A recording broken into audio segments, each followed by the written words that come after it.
Bienvenue sur Thé Vert, le podcast qui vous accompagne dans votre transition vers un mode de vie zéro déchet, éthique et minimaliste. Je suis Laure, créatrice couturière de l'Aiguille Verte. Je vous propose des créations de textiles upcyclés et des produits ménagers consignés et écologiques. Chaque semaine, je vous partage des astuces pratiques. On va rencontrer des personnes inspirantes, acteurs de l'écologie ou pas. On va partager avec des invités leur parcours et ensemble, on va mettre en place des petits gestes indispensables et utiles pour prendre soin de la planète. Faisons de l'écologie une aventure simple, durable et fun. Alors, prêt à passer au vert ? C'est parti. Une aventure simple, durable et fun. Alors, prêt à passer au vert ? C'est parti. Hello tout le monde, bienvenue dans Thé Vert, le podcast des transitions écolo imparfaites, joyeuses et incarnées. Bon, c'est un peu perché peut-être comme intro. Mais voilà, c'est parce que je suis de bonne humeur aujourd'hui. On est début juillet. Vous êtes peut-être sur la route des vacances d'ailleurs quand vous allez m'écouter, on sait jamais. Peut-être en train de faire les valises ou tout simplement de lever un peu le pied, de se reposer, de récupérer un peu après ce rush et ce tunnel de juillet entre les kermesses, les anniversaires, les spectacles de fin d'année. J'en sors donc je sais de quoi je parle, je compatis si vous avez vécu tout ça. Et moi je viens vous casser le truc encore, le côté farniente de vacances avec un sujet pas très sexy, mais qui est nécessaire. Tadam! La rentrée. Promis, cet épisode ne sera pas stressant ni culpabilisant. L'idée, c'est que on en parle aujourd'hui, ensemble, qu'on mette en place des petites choses, qu'on discute un peu de vos points de vue, du mien, etc. Parce que oui, je vous rappelle quand même que vous pouvez interagir avec moi. Vous pouvez laisser des messages sur votre plateforme d'écoute, Apple Podcast, Spotify, vous pouvez tout à fait laisser des messages. Vous pouvez aussi m'écrire sur les réseaux sociaux, sur Instagram par exemple, l'aiguille.verte, ou même par mail, contact@aiguilleverte.fr. C'est moi, toujours Laure, qui vous répond en direct. Donc n'hésitez pas, ce sera avec grand plaisir de papoter. L'idée c'est d'anticiper, et justement pour éviter un peu la panique le 27 août à 23h30 en disant oh, on n'a pas acheté l'agenda. Donc voilà, l'idée c'est qu'on puisse un peu parler de ça ensemble dès maintenant, et que je vous donne un petit peu mes conseils. D'abord, je voudrais qu'on fasse un petit peu le point de souvent pourquoi est-ce qu'on redoute la rentrée. Septembre, moi je le considère comme ça, c'est comme un deuxième 1er janvier. C'est une période où on a envie de repartir sur un peu du neuf, on repart pour un tour, c'est un nouveau cycle, etc.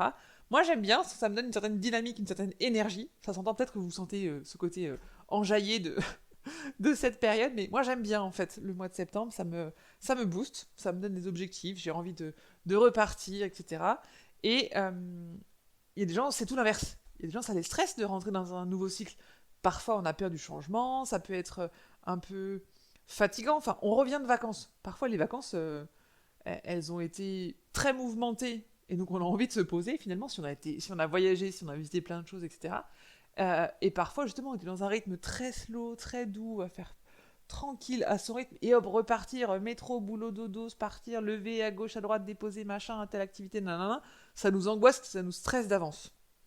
Donc, souvent, c'est une période qui peut aussi générer voilà, des ambivalences et des contradictions aussi dans nos émotions. Donc c'est pour ça que parfois ça peut être redouté pour certains. Mais moi maintenant, ça fait plusieurs années que je fais ça, je prépare la rentrée avant de partir en vacances. Donc là, ça y est, je suis déjà en train en fait de commencer à préparer la rentrée. J'ai acheté l'agenda de mon fils, parce que ça c'est quelque chose que je vais acheter neuf, donc je l'ai acheté dans les magasins. On a trouvé un magnifique agenda Minecraft, parce que c'est la période... il adore ça, c'est son truc du moment. Donc je le prépare en amont pour être sereine après. Je vais rentrer dans le détail, mais voilà. En gros, l'idée pour moi, c'est que finalement, moi je considère que finalement, anticiper, pour moi, c'est beaucoup plus libérateur, et je vais même encore mieux profiter de mes vacances. Avant de passer à la partie suivante, dites-moi surtout, venez me dire, vous, si vous êtes plutôt team anticipation ou pas, si c'est ce que vous faites d'habitude. Donc certains me diront que penser à la rentrée dès début juillet, ça peut sembler tôt. Mais c'est justement parce que je suis encore dans l'énergie finalement, dans le rythme de l'école, que je vais penser aussi à ces enjeux-là. Et je suis encore dans une période à la fois active, mais plus un rush non plus de mois de juin là, mais je suis encore dans le move, vacances, rentrée, les rythmes, etc. Donc je vais rester sur ma lancée, mais en étant quand même plus calme et plus zen que juin, et justement pas en étant un peu endormi avec les vacances, je suis déjà dans le rythme. Donc ça me permet de pouvoir anticiper, mais attention, c'est pas non plus tout planifié. Je veux juste en fait poser les bonnes questions maintenant, me faire des listes pour être moins en mode panique au mois d'août. Parfois, je vais juste... je vais pas forcément tout acheter, c'est ça que je veux vous dire. C'est que je vais juste me poser la question. Ok, est-ce qu'en septembre, j'aurai besoin d'acheter des nouveaux vêtements pour les enfants? Est-ce qu'ils vont changer de taille là?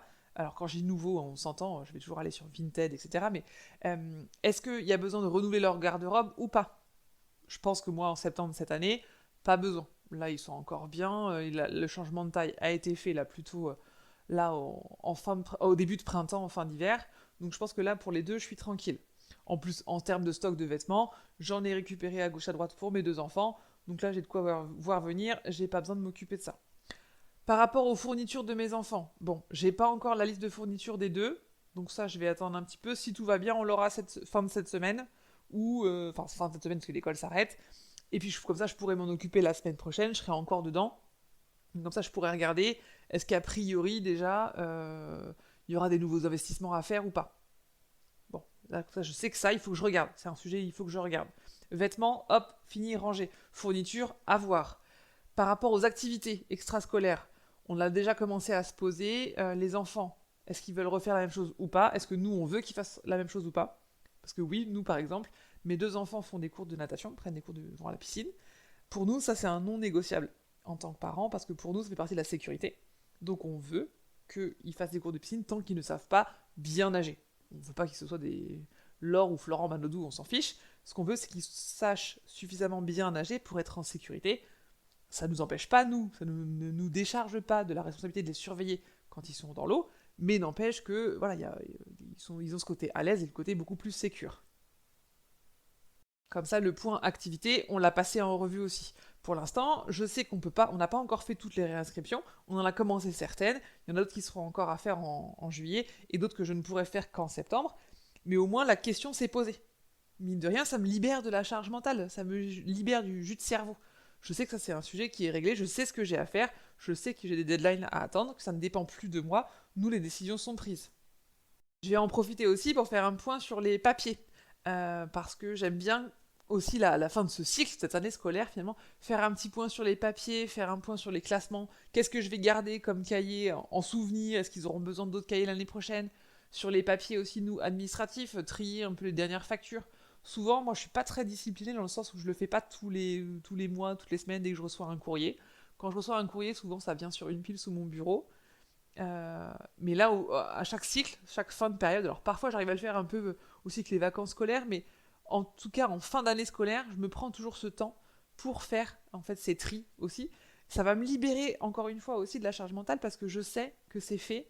Et quand je vais rentrer aussi de vacances, alors quand je dis rentrer de vacances, peu importe si on part ou pas, mais quand je suis pendant les vacances, je pense plus à ça, c'est un sujet qui est traité. Et ça, c'est hyper agréable aussi. En fait, ce que je veux, c'est de pouvoir être plus sereine. Donc concrètement, qu'est-ce que je fais? Parce que c'est bien de dire que je veux être plus sereine, mais qu'est-ce que je fais? Donc qu'est-ce que je fais qu'est-ce que j'utilise en fait comme méthode chez moi? Je vais garder, en fait, j'ai une liste. Je me fais une liste flottante, enfin une liste infinie entre guillemets.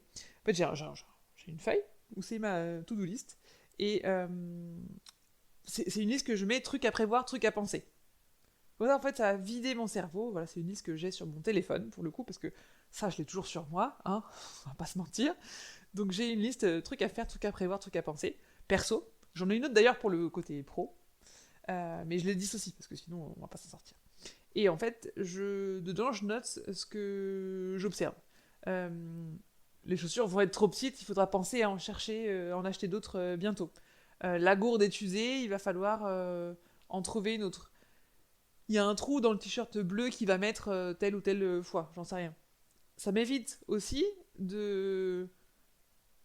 d'acheter sur un coup de tête ou d'être dans un magasin ou même sur Vinted en train de scroller parce que comme je suis très Vinted addict, même si je surconsomme pas, mais les vêtements, en fait, je vais les acheter dessus, je vais dire ah tiens c'est joli, je vais le prendre. Et en fait non, il en a déjà 4 des t-shirts. Enfin, je dis 4, mais c'est une façon de parler, mais il a déjà 12 des t-shirts, il n'en a pas besoin, pas besoin d'un 13e finalement. Quand je regarde si c'est sur ma liste, si je vois des t-shirts avec un trou, je dis bah ah bah si finalement, oui je vais le prendre ce t-shirt. J'espère que je suis un petit peu clair dans mes explications, enfin pas un petit peu, hein, complètement d'ailleurs. Mais il fait aujourd'hui, donc j'enregistre la veille de la sortie, donc on est le 1er juillet, on est mardi 1er juillet. J'enregistre l'épisode qui sort demain.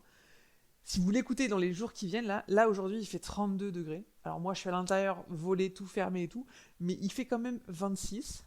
Et clairement, je pense que j'ai le cerveau qui chauffe un petit peu. Donc j'espère que mes explications sont bien claires.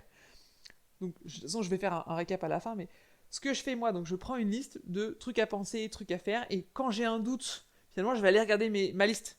Ça m'évite en fait de faire des achats impulsifs, d'hésiter, etc. C'est noté au fur et à mesure. Si j'ai pas noté, c'est que j'ai pas vu, donc c'est qu'il n'y a pas de sujet. Voilà. Deuxième chose que je fais, c'est que je vais vraiment regarder les stocks de ce que j'ai déjà. Comme je vous disais, je vais étudier ce que j'ai au niveau vêtements pour les enfants, s'il y a besoin, les fournitures scolaires, les boîtes à goûter. J'anticipe aussi parce que je sais que l'école va nous réclamer des essuie-tout jetables, des boîtes de mouchoirs, etc. Donc ça, vous connaissez ma passion pour le lavable et mon engagement pour le lavable. Mais l'école, je peux entendre que parfois, quand ils font de la peinture en maternelle, ils aiment bien avoir de l'essuie-tout. Même si clairement, moi, s'ils la mettaient dans le sac les laver, ça me dérangerait pas. Mais voilà, j'entends qu'il y a encore des freins, donc je respecte ça. Euh, donc oui, je vais acheter un rouleau d'essuie-tout pour l'école. Après, je leur dis, hein, moi, vous en aurez qu'un, je vais pas en acheter 25.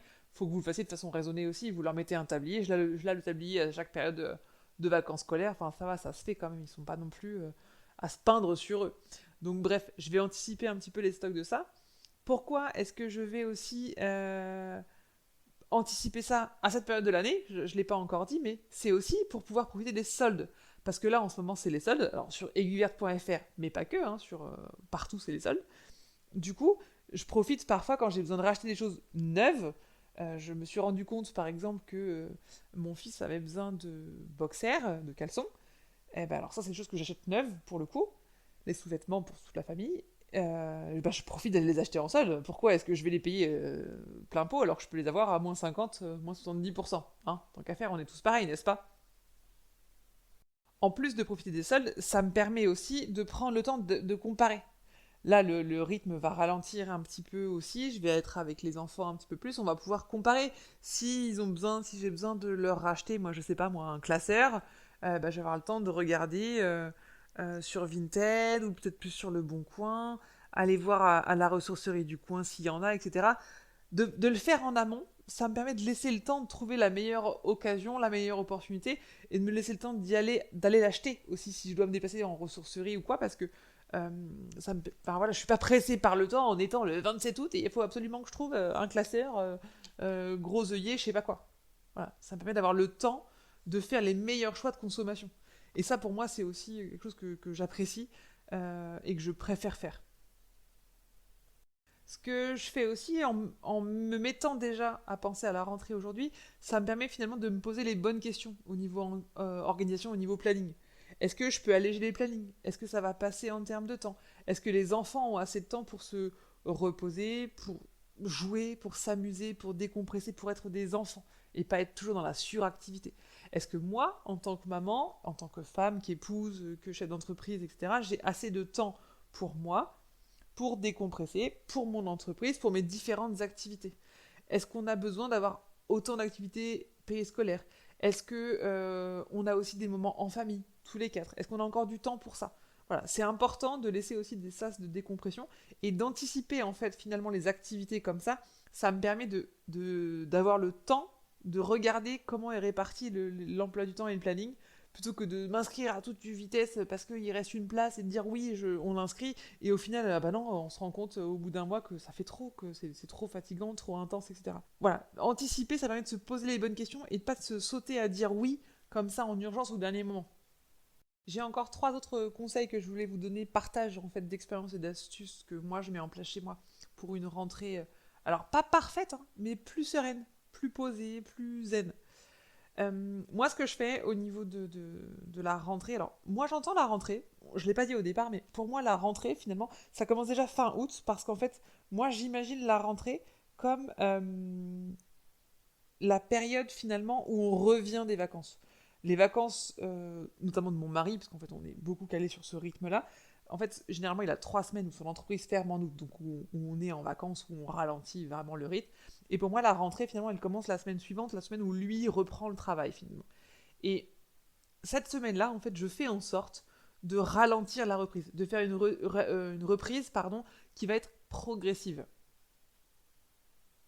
Est-ce qu'on est vraiment obligé de reprendre à 200 à l'heure dès le lundi, de se coucher de nouveau à 8h, se lever à 7h30, machin, tout le temps, voilà. Non.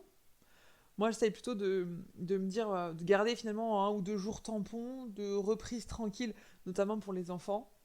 Bon, les enfants et moi, parce que je suis pas mal leur rythme. Mon mari, forcément, que c'est un peu différent.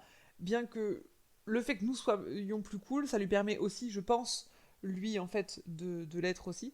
Mais je ne prévois pas de rendez-vous importants ou d'impératifs, des choses comme ça, très strictes. La première semaine où on rentre, pour moi, c'est une semaine de transition. On se remet doucement dans le rythme, sans pression. Et puis, j'essaie aussi de me planifier un petit plaisir.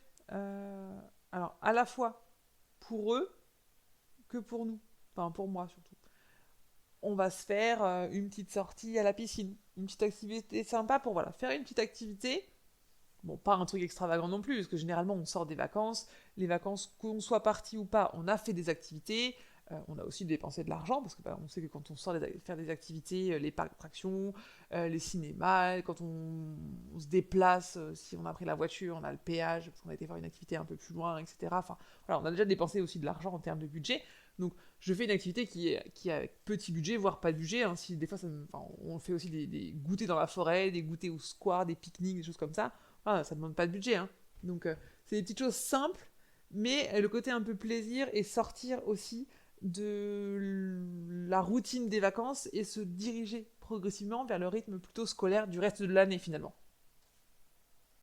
Donc une rentrée plus progressive, plus douce, avec cette notion un petit peu de plaisir. J'essaie de le faire aussi pour les enfants, mais aussi pour moi, pour me remettre dedans, pour me donner un peu de, je vais pas dire de courage et de force, mais c'est un peu l'idée, une petite récompense, un petit, voilà, un petit plaisir. J'essaie de me faire un petit plaisir. Alors c'est pas forcément non plus, encore une fois, et ça n'est pas du tout un truc extravagant. Juste déjeuner avec une copine, juste entre maman, entre femmes, ça fait du bien aussi des fois de parler autre chose que des enfants, mine de rien. Ça peut être me balader, me prendre une séance de sport, mais vraiment moi toute seule, un petit massage de temps en temps, ça m'arrive, il y a des années, ça m'arrive de le faire aussi. D'aller chez le coiffeur. Alors souvent, c'est un peu blindé le coiffeur hein, juste avant la rentrée, donc ça peut être aussi anticipé plus tôt, ou parfois même la semaine de la rentrée, des fois pour reprendre tranquillement. Mais voilà, c'est pas obligé d'être brutal la rentrée, ça peut être tranquille, progressif et agréable. Je vous parle aussi beaucoup là dans cet épisode de côté matériel des choses, mais il faut aussi penser un peu au côté émotionnel et pas que le côté logistique finalement. On parle, ouais, je vous ai parlé de fournitures, d'agenda, des tenues, des choses comme ça, mais il y a aussi ce qu'on veut aussi ressentir à l'intérieur de soi. Est-ce que j'ai envie d'une année qui soit aussi intense? Est-ce que j'ai envie, moi, prendre plus de temps pour moi? Est-ce que je veux être plus libre, plus concentré, moins stressé? Est-ce que j'ai envie d'être en paix? Est-ce que j'ai envie d'avoir une année qui soit plus sociable ou je ne sais pas? C'est un petit rituel finalement de se recentrer aussi sur soi que j'essaye de me poser. En fait, finalement, je vais aller aussi. En fait, c'est très lié à mon entreprise. Parce que généralement, au mois d'août, je vais avoir une période où je vais planifier ma fin d'année 2000. Enfin, là, ce sera 2025, mais qu'est-ce que je veux mettre en place pour les 4 derniers mois de 2025 pour mon entreprise. Et je le relie toujours avec une phase à pour moi en tant que femme, qu'est-ce que j'ai envie aussi de mettre en place pour moi. Tiens, bah, je fais le bilan de l'année qui s'est écoulée. Ah bah c'est bien, j'ai fait pas mal de sport, mais je voudrais en faire plus. Ou mon niveau de sport me convient. Bah, j'ai envie par contre de me mettre à lire un peu plus. Voilà. Je vais en fait prendre ce temps, ce rituel finalement, de me poser les questions et de me donner des petits axes de priorité. Comme des petits mantras finalement. Je vais me dire, bah voilà, le mois de septembre, ce sera sous tel ou tel signe. Des fois, je me donne une petite phrase, fais ce que tu veux de ton âne, ou des petites phrases d'automotivation que j'aime bien. Donc, des fois, je définis ça aussi. Ça dépend des années, ça dépend des périodes. Comme généralement, je le fais aussi 2 fois dans l'année. Je le fais pour septembre, mais je le refais aussi en début janvier. Donc, c'est des petits rituels comme ça de prendre conscience aussi comment j'ai envie de vivre émotionnellement cette période. Alors c'est le côté un peu plus développement personnel, mais j'aime bien ça aussi et j'y suis de plus en plus. Je pense que c'est intéressant aussi parce que c'est ce que je dis toujours.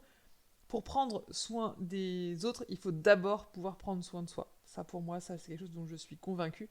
Donc j'essaie de me l'appliquer à moi-même, forcément. dans la continuité de ce que je vous disais, j'essaye aussi de faire de l'espace plutôt que de dire qu'est-ce que je dois ajouter, qu'est-ce que j'ai pas acheté, qu'est-ce que j'ai oublié, qu'est-ce que je pourrais ajouter comme activité pour que ce soit sympa. Euh, Moi, j'essaie de faire en fait un peu l'inverse, de me dire est-ce qu'il y a des choses, j'écris vraiment comme ça, liste des choses de ce que je ne veux plus. Bah, cette année, je ne veux plus avoir. L'année dernière, ce que j'ai fait, je vous raconte ma vie, mais l'année dernière, ce que j'ai fait, c'est que j'ai décidé de ne plus avoir des chaussettes différentes dans mon placard, dans mon tiroir. Donc en fait, je n'ai plus qu'une seule marque de chaussettes noires. Je sais même plus la marque, mais c'est des noires, elles sont basses. Et je n'ai que ça. Comme ça, en fait, je sais que les chaussettes basses, les noires, c'est les miennes. Et il y a pas de. C'est la gauche, enfin c'est la gauche. C'est les bonnes paires qui vont ensemble. Voilà, j'ai pas besoin de trier. Ah, il y a des chaussettes bleues et j'ai pas la chaussette verte qui va avec. Elles sont toutes noires, toutes basses, mes chaussettes, c'est comme ça. Et en fait, c'est tout bête, c'est une petite action comme ça, mais qui me libère aussi l'esprit quand je vais m'occuper de mon linge. Donc voilà, j'ai mis ça en place l'année dernière. Donc c'est une petite anecdote rigolote, mais voilà, petite astuce pour vos chaussettes. Donc voilà, c'est un exemple pour vous dire que l'idée, c'est pas forcément de se dire qu'est-ce qu'on peut toujours rajouter, mais qu'est-ce qu'on peut supprimer. Est-ce qu'il y a des choses que vous voudriez supprimer? Qu'est-ce que vous ne voulez plus à la rentrée? Partagez-en moi une ou deux choses. On en a tous, forcément. On va arriver vers la fin de l'épisode. Je voulais quand même faire une petite conclusion parce que si je vous parle de rentrée, c'est pas pour, je le reprécise encore une fois, mais c'est vraiment pas pour squeezer l'étape des vacances. C'est juste pour qu'il y ait une continuité et que finalement on puisse aussi profiter des vacances. Encore une fois, si vous avez une charge mentale, moins de jus de cerveau, bah vous profiterez mieux des vacances. Que vous partiez ou pas, peu importe. Moi, j'admire aussi ceux qui sont déjà en train de partir en vacances et qui n'ont pas préparé la rentrée, et qui vont devoir faire les deux, reprendre le boulot. Enfin, avant, je le faisais et je me dis, bah, c'était hyper la course, hyper tendu, c'était compliqué et tout. Et voilà. Vraiment, si vous avez un sentiment d'être débordé à la rentrée, je vous conseille juste d'anticiper. Et puis, aussi, quelque chose que je n'ai pas dit, ce que je fais également, mais c'est que moi, j'ai des listes de rentrée. C'est comme j'ai des listes de vacances. Je sais que là, on va partir bientôt faire un petit week-end au camping. 3 jours, 4 jours. Et ben en fait, j'ai ma liste camping, camping été, enfin camping été ou camping printemps. J'ai ma liste de choses à faire, je reprends toujours la même liste. Tous les ans, je vais pas créer une nouvelle liste, je reprends la même liste et je vais aller remettre les grands items. Et ben pour la rentrée, j'ai la même chose. Je sais qu'il faut que je regarde la trousse. Alors, les listes de fournitures, c'est fourni par l'école, donc ça tout va bien. Mais je vais aussi regarder les chaussures. Souvent, c'est ce que à la rentrée, je fais souvent le check-up un peu des chaussures. Voilà, je sais ce que j'ai à vérifier. Donc, faites-vous des listes d'une année sur l'autre que vous allez garder, que vous ayez des enfants ou pas. Hein.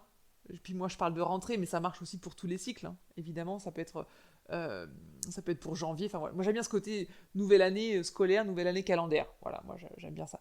Mais des listes qui sont réutilisables, moi, je trouve ça hyper important et hyper chouette. Et d'ailleurs, je l'ai fait aussi avec les to-do list que j'ai sur le site, là, vous pouvez les retrouver aussi sur aiguilleverte.fr, mais je prends la to-do list et du coup j'écris dessus. Est-ce que c'est urgent, pas urgent? J'ai une to-do list spéciale rentrée. C'est pas une to-do list de ma journée, j'ai une feuille dont je me sers vraiment pour la rentrée.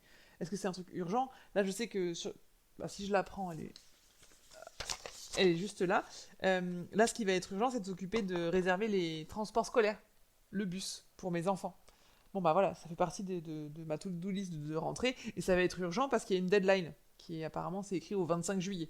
Bon, c'est urgent, ça va être urgent, mais en tout cas c'est les priorités. Le reste ça peut être fait plus tard, au fur et à mesure. Mais je pense que se poser et anticiper un peu, ça permet d'avoir l'esprit plus libre ensuite. Voilà, j'espère que mes astuces de rentrée vous auront plu. Un petit peu ma méthode un peu d'organisation, ce que je fais, moi, les questions que je me pose, etc. Je vais en faire un article de blog, hein, comme toujours, vous retrouvez aussi sur aiguilleverte.fr l'article de blog qui est associé à cet épisode de podcast. D'ailleurs, l'épisode de podcast, on est déjà à l'épisode numéro 20, le 21e que j'enregistre si je compte l'épisode 0. Je suis hyper fière et hyper contente d'avoir fait cette première euh, série, de cette première vingtaine de podcasts avec vous.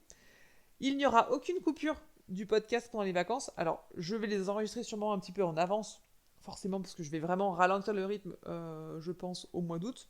J'ai pas encore décidé, on n'a rien planifié encore. Ce sera au feeling, ce sera des vacances slow et tranquilles. Ce sera sûrement ça l'ordre du jour, et tant mieux, ça va nous faire vraiment beaucoup de bien. Mais donc il n'y aura pas d'interruption de thé vert pendant les vacances, donc juillet et août, je serai dans vos oreilles chaque mercredi. Je vous rappelle qu'aussi, on va organiser des épisodes invités. Donc il y aura aussi du monde sur le podcast avec moi. Voilà. Et ben écoutez, je vous souhaite une très belle journée. Surtout, prenez soin de vous avec la canicule, hyper important. N'oubliez pas, les soldes sur aiguilleverte.fr, c'est jusqu'au 22 juillet. Donc ça va passer vite quand même. D'accord. Donc il y a déjà des articles qui sont en rupture, hein. Si vous aviez besoin de petites choses, allez jeter un œil, allez faire un tour, c'est maintenant. Prenez bien soin de vous, prenez bien soin de vos proches. Merci pour vos écoutes. Laissez des petites étoiles, des petits commentaires sur Apple Podcast, sur Spotify, sur votre plateforme d'écoute. Ça me fera toujours hyper plaisir. Je serai ravie de vous lire et de vous répondre. Et je vous dis rendez-vous la semaine prochaine. Ciao, ciao! Thé vert, c'est fini. C'est tout pour aujourd'hui. Alors rendez-vous maintenant la semaine prochaine.